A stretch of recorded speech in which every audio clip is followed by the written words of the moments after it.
நமக்கு ஒரு எண்டு போர்டோடைய ஒரு எண்டில் வந்து நம்ம ஸ்டிக்கர் ஷீட்டை பேஸ்ட் பண்ணி, எனக்கு வந்து பார்த்திங்கன்னா போர்டில் இந்த எண்டில் வந்து ஸ்பேஸ் ஜாஸ்தியாக இருக்குது. ஸோ நான் அதனால் வந்து இங்கே வந்து ஸ்ட்ரைட்டாக இப்படி வந்து ஃபிக்ஸ் பண்ணிக்கிறேன்.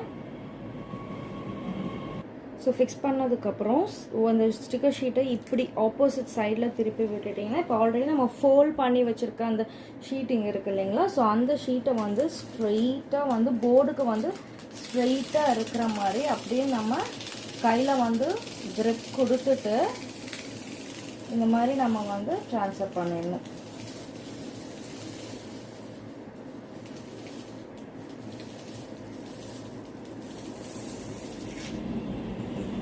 ஸோ நம்ம ஸ்டிக்கர் ஷீட் ஒட்டினதுக்கப்புறம் ஜஸ்ட் கையிலையே இல்லைன்னா ஸ்பாஞ்சில் கூட நல்லா இந்த மாதிரி ப்ரெஸ் பண்ணி கொடுங்க. ஸோ போர்ட்லேருந்து எல்லா ஸ்டோன்ஸுமே வந்து ஷீட்டுக்கு ட்ரான்ஸ்ஃபர் ஆகிடும். ட்ரான்ஸ்ஃபர் ஆனதுக்கப்புறம் ஒரு எண்ட்லேருந்து இந்த மாதிரி ஸ்லோ